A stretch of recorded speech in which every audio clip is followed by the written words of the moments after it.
a lot of stuff. You pick one. So you don't waste your time. You pick one. Well, how do you know which is the right one? You don't.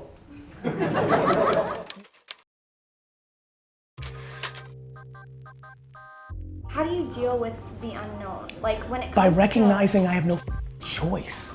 I think it comes down to perfection and like trying to make the right perfect call. And I think that the right perfect call 9 out of 10 times is the fastest call. So I tend not to overthink at all. I'm very intuitive, and most of my business mistakes have been to act too quickly and then have to bail out. I've found that speed trumps everything. Too many people are crippled by the right hire, by the right meeting. I say work harder, work more efficient, make more 15 and 30-minute meetings that leave you more time to do more things, and create more opportunities, and don't be crippled by choosing the right opportunities or not.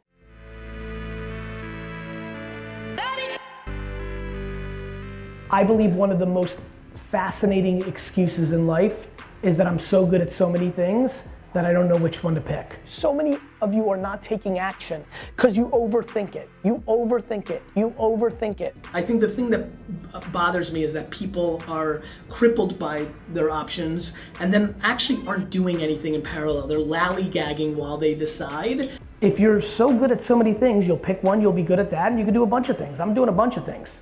You need to be doing. Right, you need to be executing. So if there's 3 to 4 tangible things going on in your mind, you need to make sure your internships, your free time, you know, whatever you can do to let you taste them and get context around them is what really matters. I always say deploy your resources that you can afford to lose. A lot of you don't have the dollars. I used to not have the dollars, but I had my time. Taking action is, especially if it doesn't cost you money and it's just time, is always a better answer than pondering or thinking or trying to decide if this is gonna work. You don't know. And one of the smartest things I do as an entrepreneur and a business person is I do things so I can understand whether they work or not.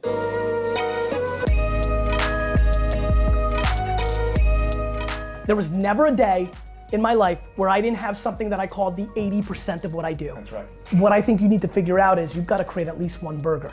I've got 4, right? You need to have 1. You can go and have side dishes, and if your meat, if your steak is perfect, you'll always be able to absorb the losses because they're smaller losses. I think a lot of people just eat the potato or the pickle or the onion or the, like I have the burger, Wine Library, VaynerMedia, my personal brand, investing, those are my burgers. Because what the burger does is allows you to create the wealth creation or the financial stability that allows you to go flirt.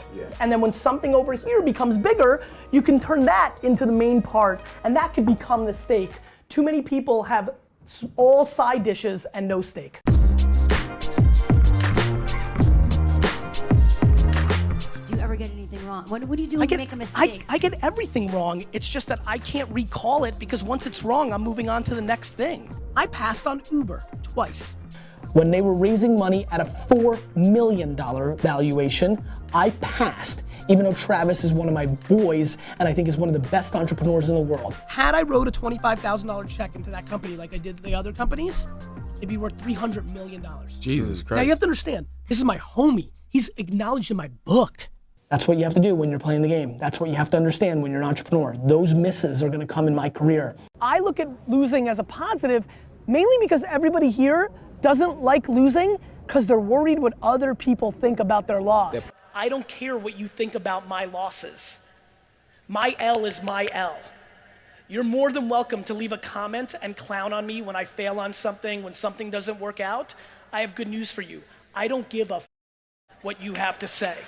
I swear on my kids' health, I'm obsessed with losing. I love losing. I love losing because I know exactly what you're thinking about my loss, and I can't wait to stick it in your face when I come back.